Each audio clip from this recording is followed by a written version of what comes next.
Bismillahirrahmanirrahim. I'm Dr. Akhtar, working as chest and medical specialist in Burewala and शीशावतनी। Topic of discussion है सीने में दर्द और उसका इलाज, और ये इस सिलसिले की दूसरी वीडियो है। अगर आप फर्स्ट टाइम चैनल पे आएँ तो आप कोशिश करें कि पहली वीडियो से देखें, क्योंकि उसमें चीज़ें आपकी ताकि मिस ना हो और आप उसको प्रॉपर अंडरस्टैंड कर सकें।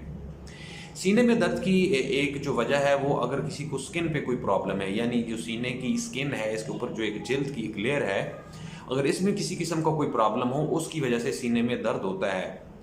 अब इसमें जो इम्पोर्टेंट बात मैं समझाना चाह रहा हूँ वो ये है कि अगर उस चीज़ को, उस प्रॉब्लम को आप प्रॉपर डायग्नोज नहीं करते या आपका डॉक्टर डायग्नोज नहीं कर सकता किसी भी वजह से, उसकी वजह से आप इम्प्रॉपर मेडिसिन लेते हैं, उससे आपको साइड इफ़ेक्ट्स आते हैं और उससे फर्दर आपकी जो डिजीज़ है वो भी कॉम्प्लिकेट हो जाती है, क्योंकि उसको टाइमली डायग्नोज या ट्रीट नहीं किया गया।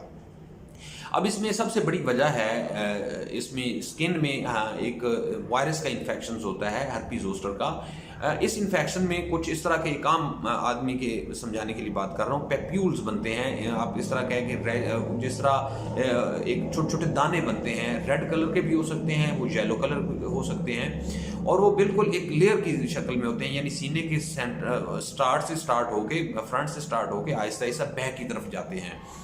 तो उनमें यूजली बर्निंग होती है, यानी एक जलन का एहसास होता है। कुछ अरसे के बाद शदीद किस्म की पेन का एहसास होता है। इसके साथ पेशेंट को बुखार हो सकता है इसकी अलामतों में, और कुछ केसेस में अगर ये ब्लड के ज़रिए लंग्स को वायरस चला जाए तो पेशेंट को खांसी भी हो सकती है। तो अगर ये प्रॉब्लम है पेशेंट को हर्पीज जोस्टर का, और ये वायरल इन्फेक्शन है, और इसको प्रॉपर डायग्नोज किया जा सके और इसको प्रॉपर अगर ट्रीट कर लें तो फिर तो बहुत अच्छी बात है। लेकिन मेजॉरिटी केसेस में क्या होता है कि स्किन को नहीं देखा जाता, या पेशेंट भी बाज़ का नहीं उस चीज़ को आइडेंटिफाई कर पाता, तो उसको अंदाजे से एक जिस तरह डाइक्लो का इंजेक्शन लगाया जाता है या कोई भी पेन किलर पेशेंट को दे दी जाती है, उसकी वजह से पेशेंट को प्रॉब्लम तो होता है। उसका मतलब वो जो प्रॉब्लम बेसिक वो तो चल रहा होता है, लेकिन वो मोमेंटरली या कुछ टाइम के लिए उसकी पेन ठीक हो जाती है, पेन किलर से दोबारा फिर स्टार्ट हो जाती है। अब इसका फ़ायदा तो ये हुआ कि टाइमली आपका कुछ पेन ठीक हुआ टीका लगाने से या पेन किलर टैबलेट लेने से। नुकसान ये हुआ कि आपकी वो जो डिजीज़ है वो प्रोग्रेस कर रही है, फर्दर प्रोग्रेस कर रही है। कुछ केसेस में जो है वो लोग लोकल डिस्पेंसर से या उसे डेक्सा का टीका लगवा लेते हैं मेडिकल स्टोर वालों से। उसमें अब फ़ायदा होने की बजाय उल्टा नुकसान होता है, क्योंकि जो वायरल डिजीज़ होती है वो स्टीरॉयड की वजह से ज़्यादा प्रोलिफरेट करती है, ज़्यादा एक्सपैंड करती है, ज़्यादा प्रॉब्लम करती है।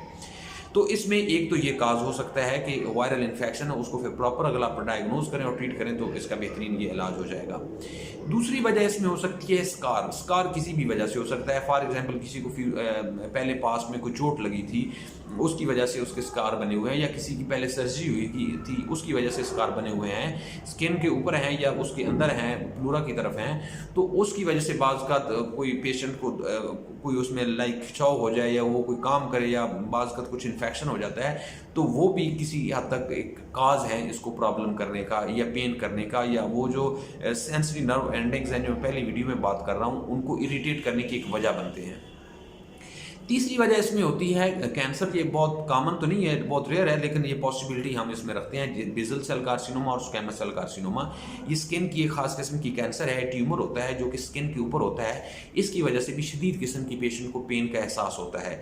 अब इस केस में भी अगर इसको प्रॉपर डायग्नोज किया जाए, वो तब भी होगा अगर स्किन को देखें, आप उसको बायोप्सी लें और उसका प्रॉपर डायग्नोज करके ट्रीट करें, तो फिर तो इसका बेहतरीन इलाज हो जाता है। लेकिन जिस तरह हमारे कल्चर में अगर टाइम पास किया जाए, जिस तरह यूजुअली लोग डाइक्लो का इंजेक्शन या कोई भी दर्द की गोली खा लेते हैं, तो उससे टाइम पास तो हो जाएगा शायद में भी, लेकिन उससे जो डिजीज़ है जब वो एक कॉम्प्लिकेट होकर जिस्म के दूसरे हिस्सों में मेटास्टेसिस हो जाता है, वो पहुंच जाती है, तो उसका कोई इलाज नहीं होता, वो नाकाबिले इलाज हो जाती है। तो इस तरीके से अगर आप इसको प्रॉपर टाइमली डायग्नोज कर सकें तो इसका इस तरह आपका इलाज हो सकता है। आखिर में अगर मैं ब्रीफली बात करूं, सीने की दर्द की हम बात कर रहे हैं और उसमें हम स्किन के प्रॉब्लम्स को डिस्कस कर रहे हैं। बहुत सारे केसेस में स्किन के प्रॉब्लम्स की वजह से सीने में दर्द का एहसास होता है और उसको प्रॉपर डायग्नोज किया जाना चाहिए, जिसमें एक हर्पीज जोस्टर है या वायरस का इन्फेक्शन है। नंबर 2, किसी किस्म का कोई स्कार मार्क है उसकी वजह से है, तो उसके लिए आपको किसी किस्म की जस्ट पेन किलर ही उसमें काम कर जाता है। और तीसरे नंबर पर अगर खुदा न खास्ता किसी को कैंसर है, तो उसको अगर आप प्रॉपरली डायग्नोज कर सकें या डॉक्टर को दिखा सकें, ऑन्कोलॉजिस्ट को, तो इस तरीके से आपका एक प्रॉपर इलाज हो सकता है, और अगर उसको आप मिस कर दें किसी भी वजह से, या आपको डॉक्टर मिस कर दे उसकी वजह से काफ़ी कॉम्प्लिकेशंस होती हैं, और ये जो डिजीज़ है वो नाकाबिले आप कह सकते हैं कि नाकाबिले इलाज लेवल तक पहुंच जाती है।